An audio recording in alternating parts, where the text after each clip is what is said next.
Viper ruled Liverpool's streets with fear and precision. A woman whose name alone could make criminals pause.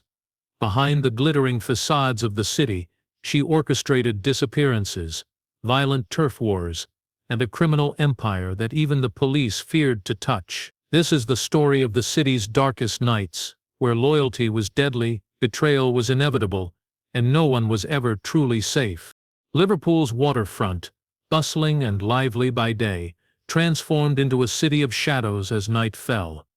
The glow of street lamps flickered over the cobblestones, casting long, wavering silhouettes that made every alley seem alive. The docks, normally a hive of workers unloading cargo and tourists enjoying the riverside, became a hidden maze of danger. Shipping containers stacked like giant metal blocks created secret corridors, where illicit deals could be made far from prying eyes. The faint hum of distant traffic mixed with the lapping of water against the quay, forming a soundtrack for a city that many had learned to fear after dark.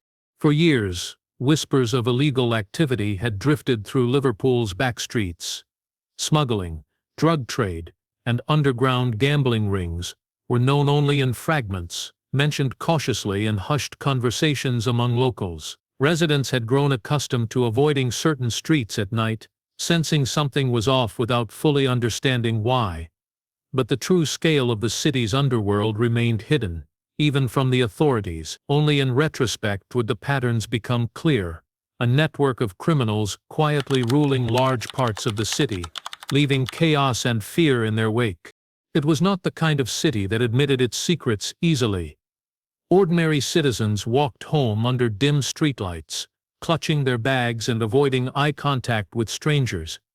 The occasional distant shout or the screech of tires made the heart race. Yet for those involved in the underworld, the night offered opportunity and power. Dock workers who had long resigned themselves to the city's harsh realities spoke of suspicious deliveries that arrived late at night, of men in expensive suits meeting in abandoned warehouses, and of small boats slipping silently down the Mersey under the cover of darkness.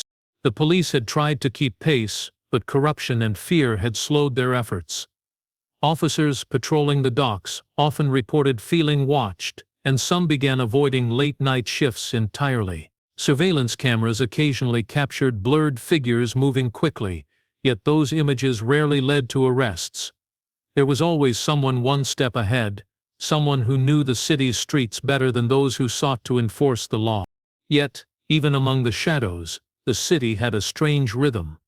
The dimly lit streets held a quiet energy, as if the darkness itself was alive. Hidden staircases behind old warehouses led to secret rooms where deals were made, and basements beneath crumbling pubs served as meeting points for those who lived in the city's underworld. Liverpool by night was a labyrinth, a place where trust was scarce and danger could appear at any turn.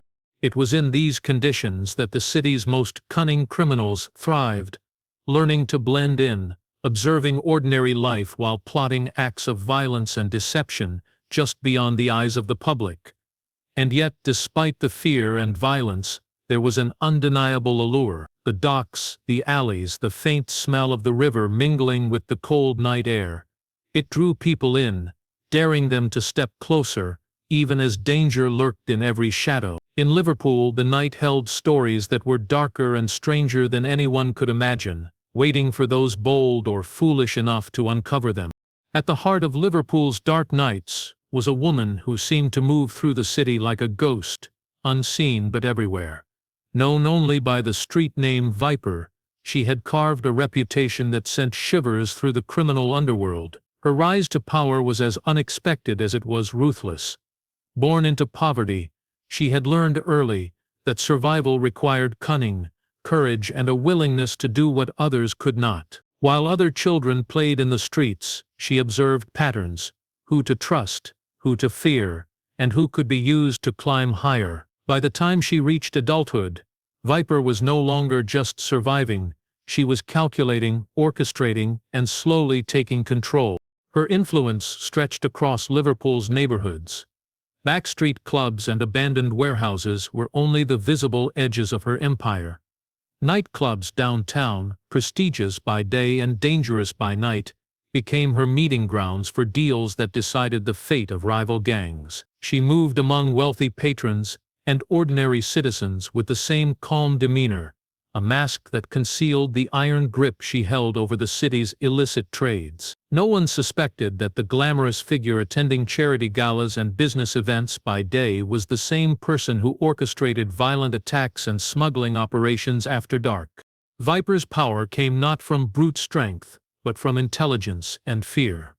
She built networks of loyal lieutenants, each one carefully selected for their skills, ruthlessness, and discretion. Those who betrayed her vanished without warning, their disappearance serving as a warning to anyone who might consider defiance.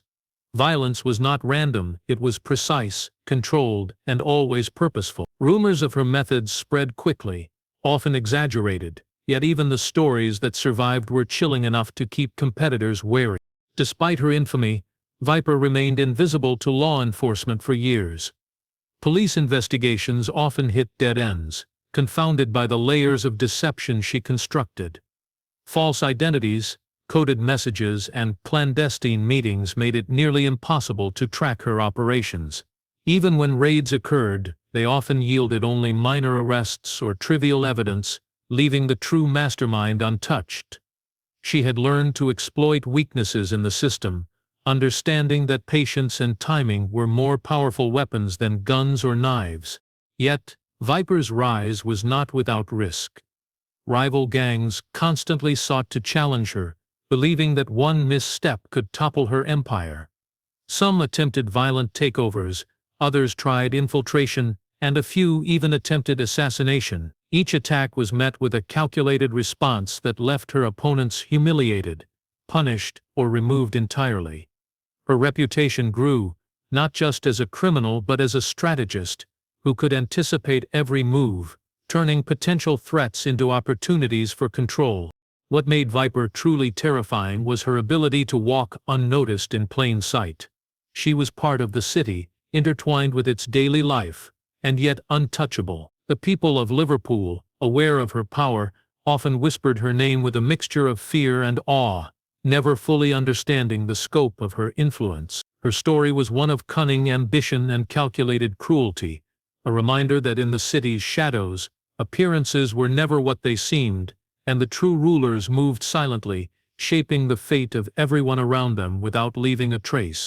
Liverpool's streets were alive with a rhythm that most outsiders could never understand, but the city's backstreets told a far darker story.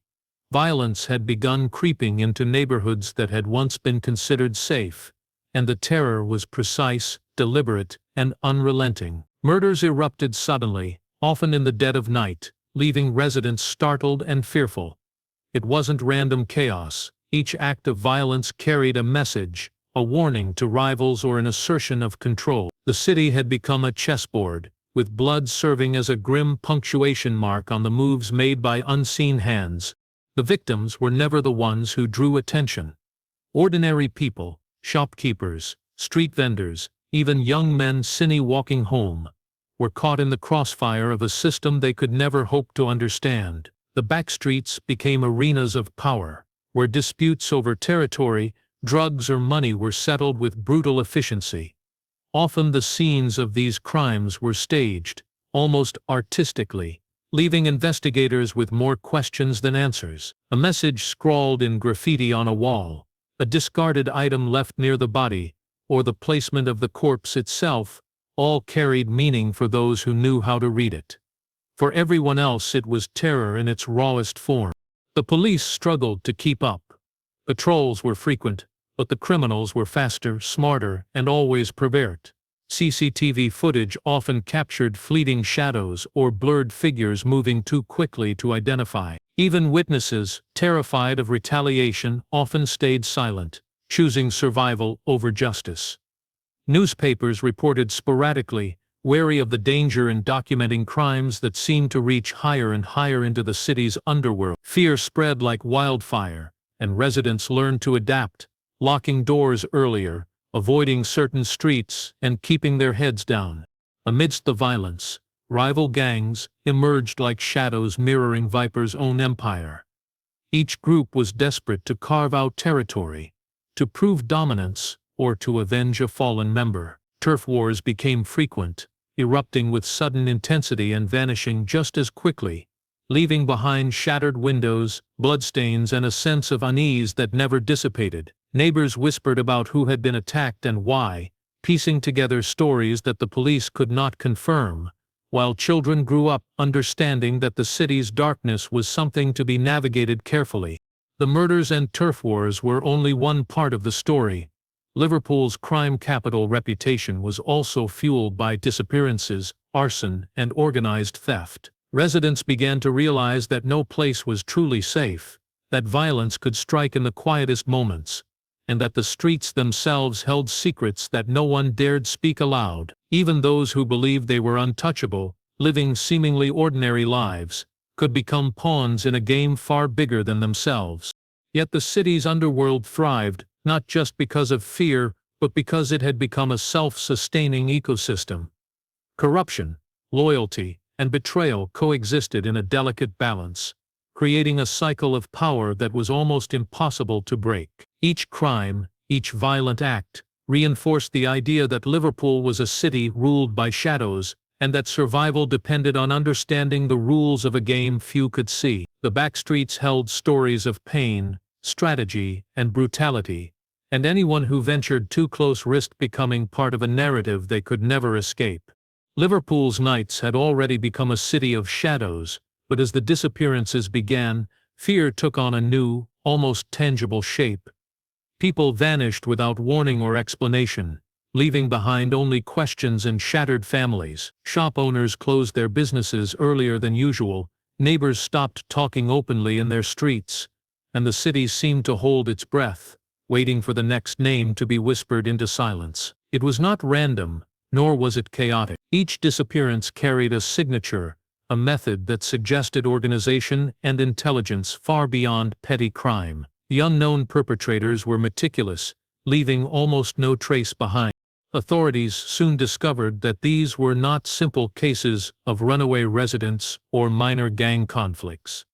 The missing were taken with precision, almost as if selected for specific reasons known only to their captors. Investigators began to piece together a disturbing pattern: the locations of abductions, the times they occurred, and even the backgrounds of those targeted suggested a plan, a sinister design that reached deep into the city's hidden corners. Abandoned warehouses, old factories, and unused basements became silent prisons, spaces where victims were kept for reasons no one could initially understand. Each location was chosen for secrecy, accessibility, and the ability to disappear from sight at a moment's notice. The families of the missing lived in a constant state of anxiety. Calls to police often went unanswered, or investigations stallowed in bureaucracy and fear. The media, aware of the danger, reported only fragments of stories, leaving the public with speculation and dread. It wasn't long before whispers began circulating about secret societies and criminal overlords orchestrating events from the shadows. People began to suspect that those in power, both in the underworld and in law enforcement, might be complicit, whether through corruption, fear, or calculated silence. But what truly shook investigators was what they found hidden within some of these locations. Cryptic symbols and coded messages were scrawled across walls or etched into floors, suggesting that the disappearances were not random acts of violence, but part of a larger, more sinister plan. These symbols hinted at loyalty, betrayal, and a hierarchy that outsiders could barely comprehend. The victims, once thought to be ordinary citizens, were revealed to be pieces in a complex game of power, manipulation, and fear. Each disappearance was both punishment and warning, a demonstration of control over the city's dark underbelly. As more cases came to light, the scale of the operation became undeniable. Entire neighborhoods had been infiltrated, and the networks behind these abductions extended far beyond what anyone had imagined. Informants spoke of hidden tunnels and escape routes, of people being moved silently through the city under cover of darkness. What terrified the police most was the efficiency. No matter how closely they monitored the city, the criminals always seemed one step ahead, leaving only fear and confusion in their wake. Liverpool's streets, already feared at night, became a labyrinth of tension and suspicion. The disappearances left the city questioning itself, doubting who could be trusted, and realizing that the true danger was not visible. The shadows were no longer just a backdrop. They had become active players, controlling lives, shaping the city's future, and leaving secrets that even the brightest investigators struggled to decipher. In Liverpool, the night was no longer just a time of darkness. It was a predator, hunting quietly, and leaving a trail of fear that would take years to understand. Viper's life was a masterclass in deception, a balance between two worlds that seemed impossible to reconcile. By day, she was a respected businesswoman, attending meetings in polished offices, shaking hands with influential figures, and appearing at charity events with a composed smile. To outsiders, she was an example of success born from hard work and determination. Her public persona was flawless, carefully curated, and utterly convincing. No one suspected that beneath the tailored suits and glittering social events lay the ruler of Liverpool's most dangerous criminal empire. The contrast between her two lives was stark, yet Viper navigated it effortlessly, always aware of the delicate threads that connected her public image with her private power. The true scope of her empire was staggering. Drug trafficking, smuggling, illegal gambling, and extortion were only the surface. Her influence extended into the city's most respected institutions, and even the police often found themselves unable to act against her due to lack of evidence or fear of exposure. Viper had mastered the art of invisibility in plain sight, using her charm, intelligence, and calculated manipulation to maintain control. Those who believed they were her allies often discovered, too late, that loyalty in her world was measured in usefulness rather than trust. Viper's power was reinforced by a network of lieutenants, each chosen for specific skills. Some were enforcers, capable of brutal precision when needed, while others managed logistics, finances, and communication. She demanded absolute obedience, but she also rewarded loyalty with wealth, protection, and influence, creating a system in which betrayal was rare but devastating when it occurred. Her lieutenants feared her, respected her, and in some cases genuinely admired her cunning. Each decision she made, each risk she took, was calculated to ensure that her empire remained untouchable and that those around her remained dependent on her guidance. Even with such power, Viper's life was not without danger. Rival gangs constantly tested her authority, attempting infiltration or challenging her control over key territories. Attempts on her empire were met with swift, ruthless responses that served as both punishment and deterrent. She orchestrated each reaction with precision, ensuring that her reputation as untouchable grew while her enemies were weakened or eliminated. To her, violence was a tool, a necessary language to communicate power and maintain dominance over a city that thrived on chaos. What made Viper most formidable was her ability to anticipate. She understood the patterns of law enforcement, the ambitions of rival gangs, and even the behaviors of ordinary citizens.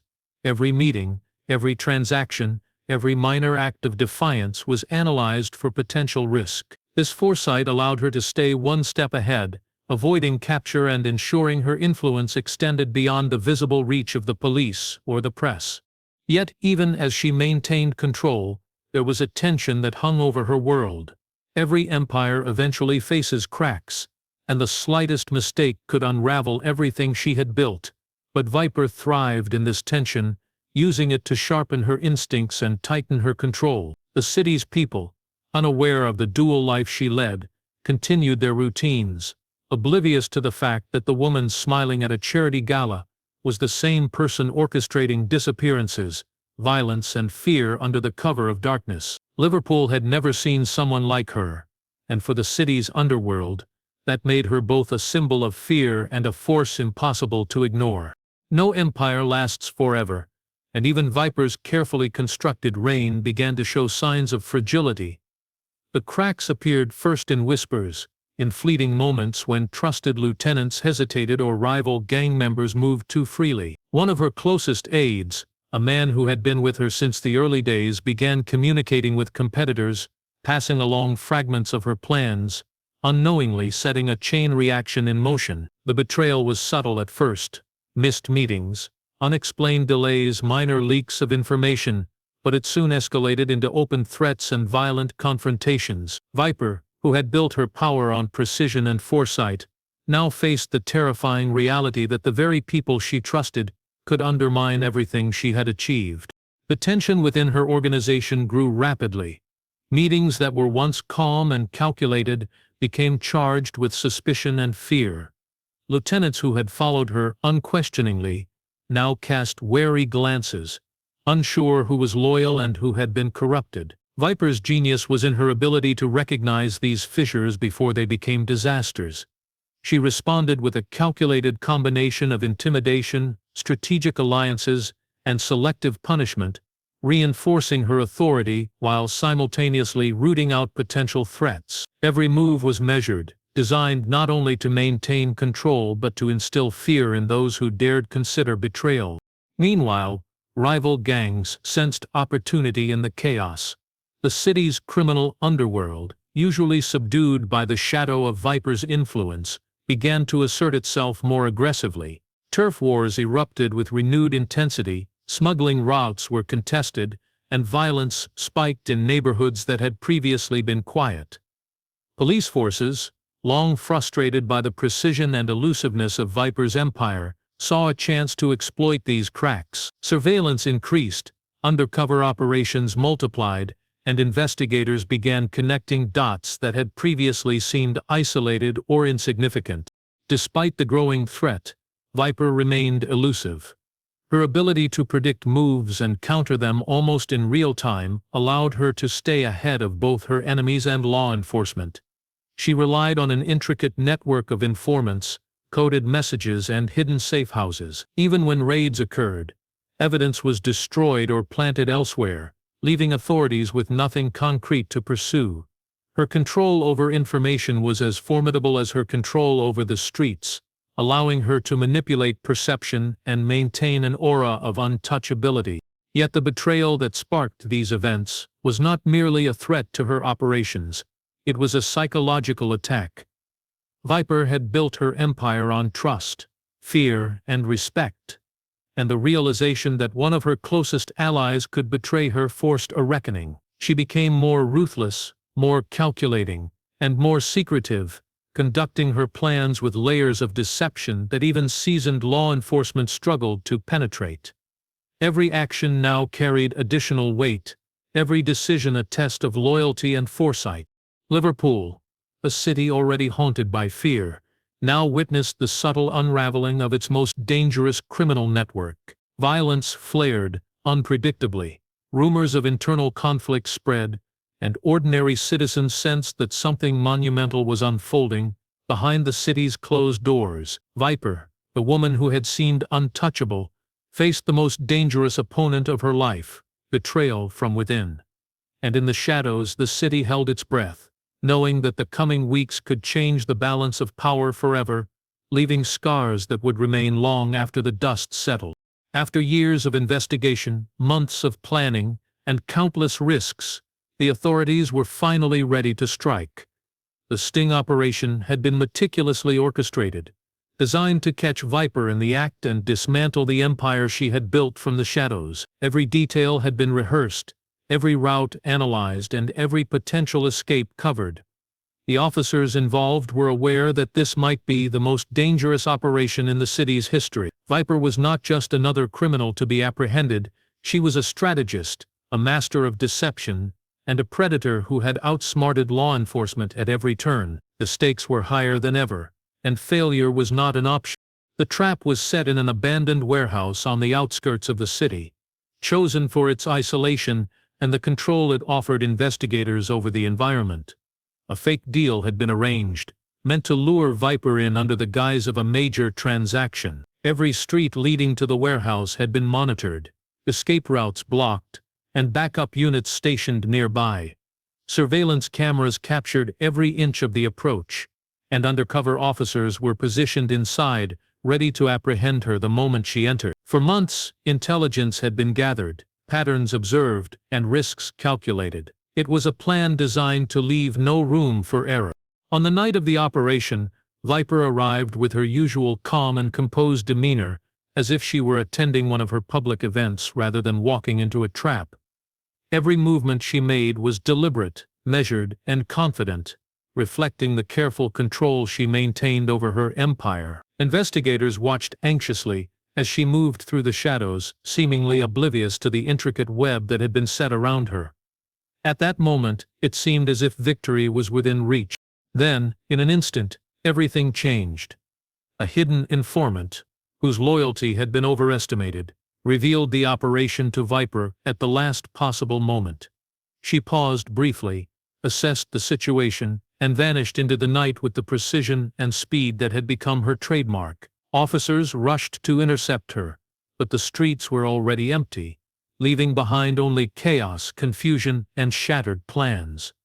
The sting, months in the making, had failed spectacularly. The aftermath was a mixture of frustration, disbelief, and grudging respect. Viper had once again demonstrated her ability to anticipate, adapt, and escape.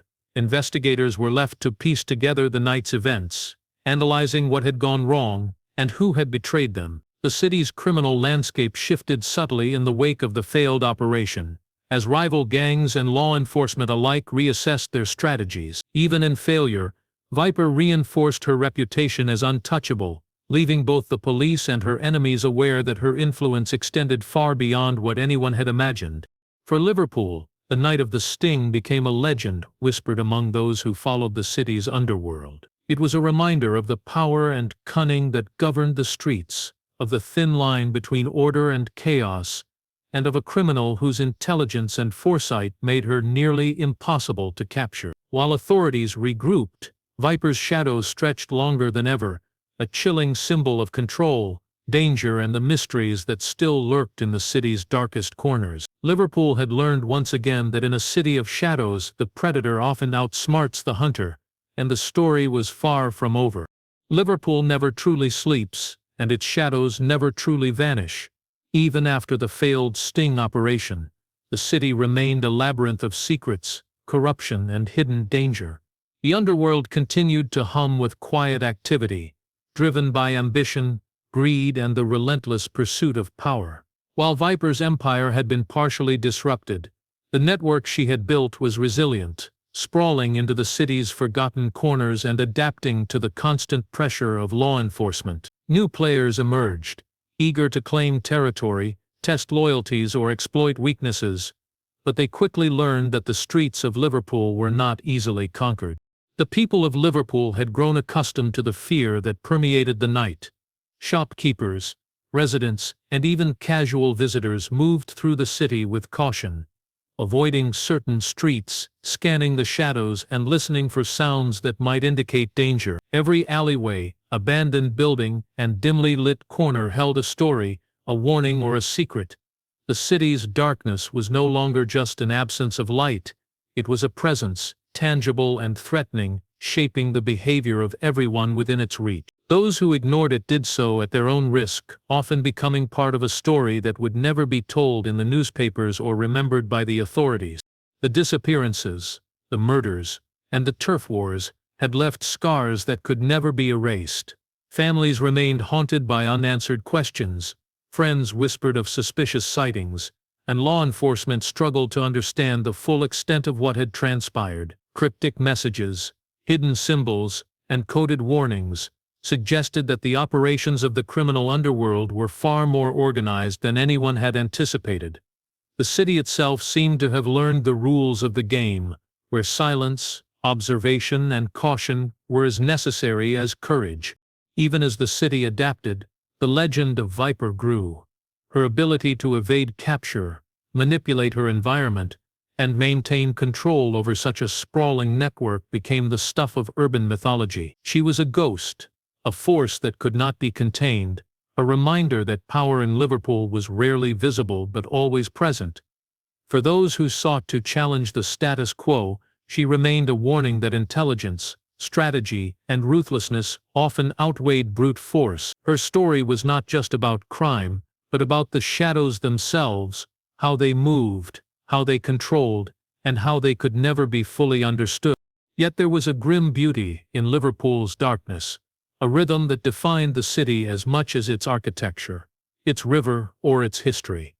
The same streets that inspired fear also created resilience, forcing people to adapt, observe, and survive. Every abandoned building, hidden passage, and forgotten alley carried the weight of stories untold, crimes unsolved, and secrets that would never see the light of day. The city had become a living testament to the fact that darkness could coexist with life, that danger could be omnipresent yet unseen, and that the human instinct for survival was stronger than fear itself.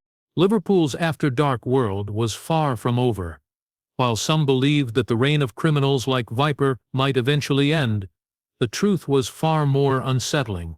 The shadows were eternal, the secrets endless, and the city itself a predator that never sleeps. In a place where trust is rare, betrayal common, and danger always close at hand, Liverpool continued to write stories that were darker, stranger, and more compelling than fiction. The city's true story remained hidden in plain sight, a testament to its fear, its resilience, and the chilling fact that some secrets are never meant to be uncovered.